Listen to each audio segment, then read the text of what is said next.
Hi, everyone. Welcome to the fall 2020 semester. I'm Dr. Ryan Orr.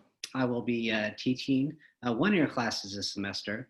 And what I'm doing today is I'm putting together a little video, basically an introduction to what we'll be doing throughout the semester, briefly introducing myself, and then turning our attention to the class in terms of how I organize the class, what I expect out of you, and a few of the different platforms that we'll be using throughout the semester.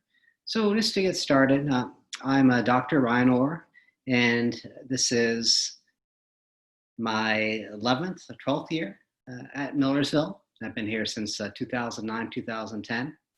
So it's been a while, but it is my first full semester teaching online. I did get the online teaching experience back in the spring. So this is my first kind of full semester really going at it. And, although it was a little bit last minute, originally, as you know, we are meant to see each other face to face. We had a few weeks to kind of make the transition. And so today what I wanted to do is kind of catch you up to speed in terms of what we'll be doing and how we're going to be doing it. One downside of online learning, and again, it doesn't matter, it doesn't mean that automatically happens face to face, but I think one downside, it's less likely to create bonds, to create intimacy among students when you're virtual rather than face to face. Again, when you're face to face, it doesn't happen automatically, but nevertheless, I think there's more opportunities to get to know each other, to create that intimacy. So, today what I'll do is try to, let you in on a little of who I am, what I do, and then throughout the semester, I'll be doing different tasks, doing different activities, hopefully getting to know you better, and hopefully your classmates will get to know you a little bit better as well. So I'm Ryan Orr, once again, and I went to school for the most part in the Midwest. I went to University of Kansas. I went to DePaul University in Chicago, and then I finished up at Iowa State University in Ames, Iowa. And when I finished at Ames, I came straight here to Millersville. So I've been here again for a little bit over 10 years. I live close to campus, and I live with my wife and our dog. And usually when I'm doing our recordings here, our dog will be hanging out with me on the couch. That's Shiloh. She'll wake up usually around 3 o'clock to try to get fed. She gets fed at 4, but she tries to get fed early every day. And when I shoot these videos, when I make lecture recordings, I'll be doing it in this room. Now we call this the front room, and we call it so because it's the front room of our house. And basically this is where I do a lot of the work in terms of grading, putting things together as well. So let me just take you on a brief tour. Here's the cuckoo clock. We don't use it anymore because it got a little bit too noisy for some people.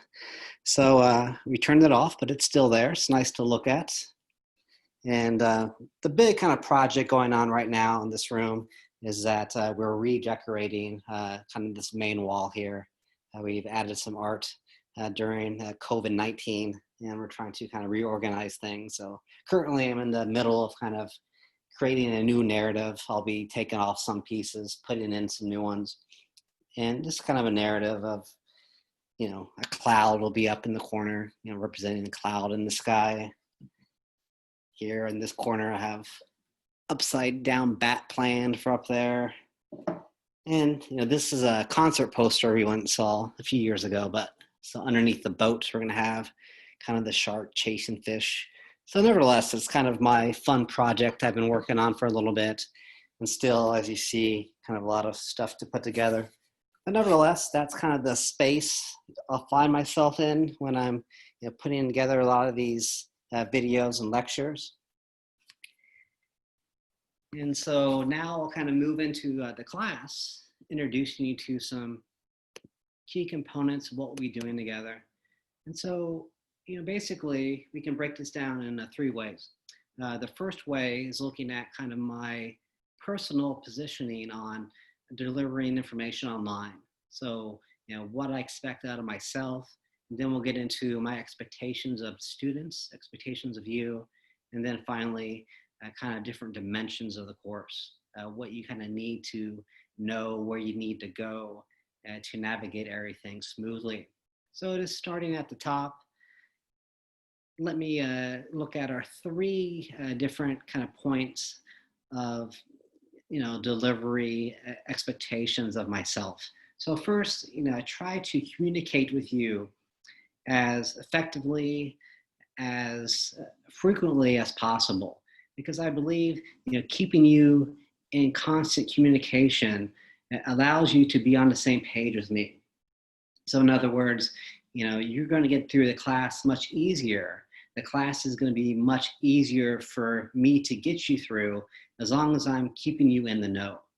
So I'll be communicating through emails, I'll be communicating through our D2L site, and I'll be using these class ongoing logs to kind of keep you in the know of what's going on. And then in addition to those kind of communication types, I do have my virtual office hours. And so during my office hours, I'll be there for anybody who wants to communicate through email or communicate through a Zoom meeting as well. So I really try to communicate with you what's going on in the class, what's expected. So it kind of keeps you on the same page of our class schedule, of our class ongoings. And so the second part I look at is organization. So I try to be organized as possible in terms of what's going on, how things work. And so whether it be having a detailed syllabus that tells you about the assignments, the assignment due dates, having a heavily structured D2L site that again kind of tells you when you're doing it, what you're doing, perhaps what assignments are due. So like any other class, face-to-face or otherwise, getting comfortable, getting adjusted to a course does take time. Usually takes, maybe a couple of weeks to really get to know how things are operating. But nevertheless, as long as you're engaged, you're going to get through the semester just fine. You'll adjust everything smoothly.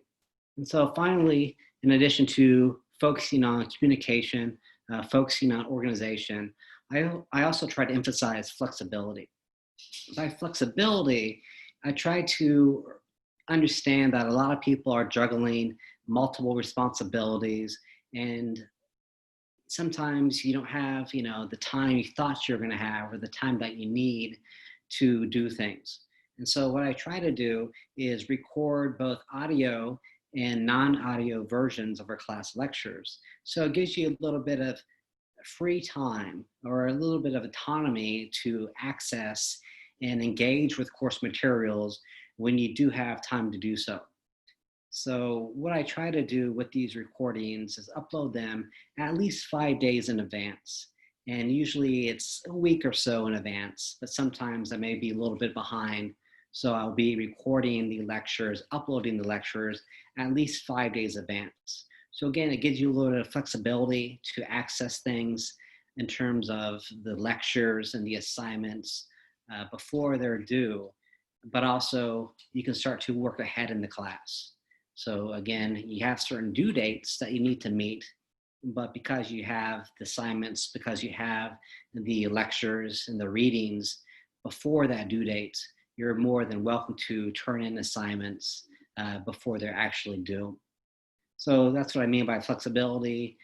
Being organized is key for me, and communicating with you is also key. As I say in the log, I don't want to overwhelm you with communication, but I think doing more is much better than doing less when it comes to communicating with you. And so, yes, sometimes when I'm talking to myself, making these recordings, I think she thinks it's a little bit weird, which I don't blame her. So turning my focus to expectations of you, my student expectations, we share the first two. So communication, organization are two things that I expect out of you as I expect of myself. I want you to communicate with me. If you have any questions, concerns, thoughts, just kind of let me know as soon as you can so we can deal with it as soon as possible. being organized is key. So always, stay on top of things. Always have your syllabus next to you, so not not what's going on in the next class, but what's going on a few class periods ahead. So once you really start to get on top of things, you become organized. You know what to do, when to do it. You know the expectations. You know how to meet the expectations. So finally, class engagements. And that kind of ties into the first two. The more you're communicating, the more organized you are, the more engaged you're going to be with the class as a whole. And class engagement is important because the more you're engaged with the class, the more likely you're going to succeed in that class, and the more you're going to get out of it. And when you're getting a lot out of it, when you're succeeding in the class, that means I'm doing my job adequately. I'm doing my job as well too. So I'll do my best to be engaged. I hope you do your best to be engaged, and thus the teaching and the learning aspects will come together to promote kind of that quality education I hope to give, and I hope that you hope to receive. So finally, looking at class dimensions, and basically we're going to be looking at primarily our D2L site. And it's going to be on our D2L site that we have our course materials, course readings that fall outside of our textbooks that you buy, course assignment guidelines, so guidelines that provide you to complete different papers, different in-class assignments. And then also you'll find our lectures there, the audio and non-audio versions of the lectures.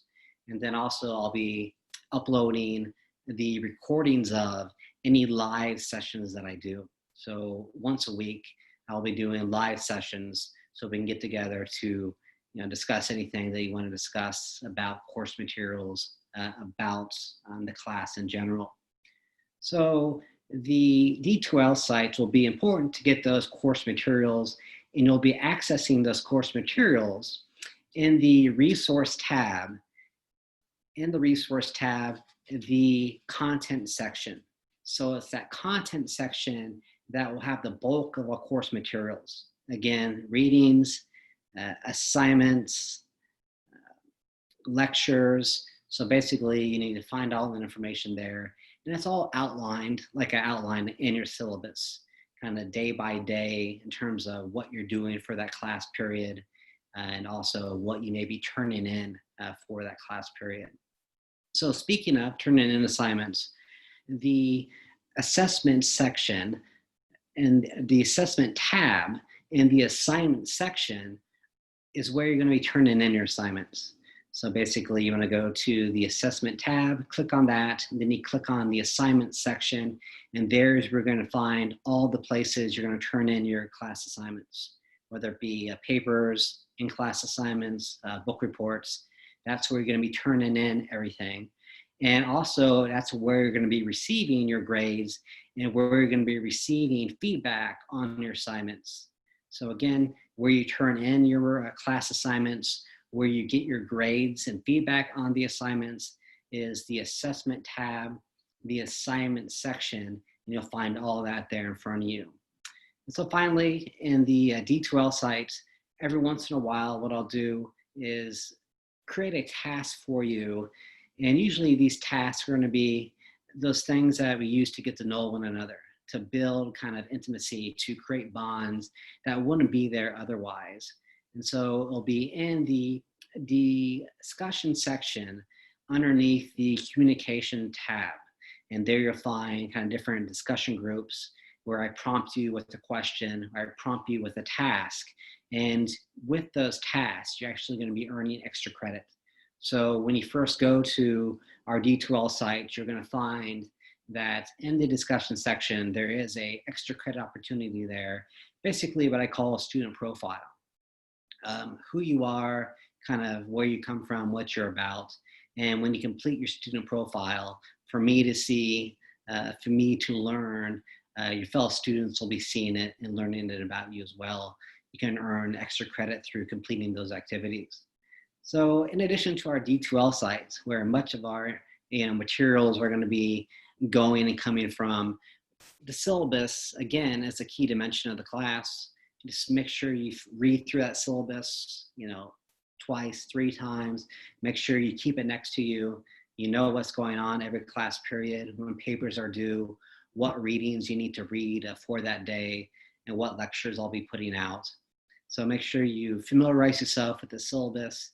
In addition to kind of the course ongoings, you'll see my personal information in terms of office hours and email address and all that stuff. So finally, we have our ongoing course log. Um, the ongoing course log entries are going to be shorter than what I have for you today. Just kind of straight to the point of, what's coming up in terms of due dates, what's coming up in terms of what I'll be uploading in the near future in terms of lectures, in terms of assignments. So again, just, as brief as possible, trying to get in a lot of information about what we're going to be doing this semester. And I'll leave that there for today. Keep a heads up for at the beginning of next week, the beginning of the semester, I'll be doing some short audio lectures on our course syllabus, just to make sure that we're all on the same page when it comes to the syllabus itself, our assignments, our schedule, so on and so on. So I'll leave that there. So thanks for following through, and I'll be in touch.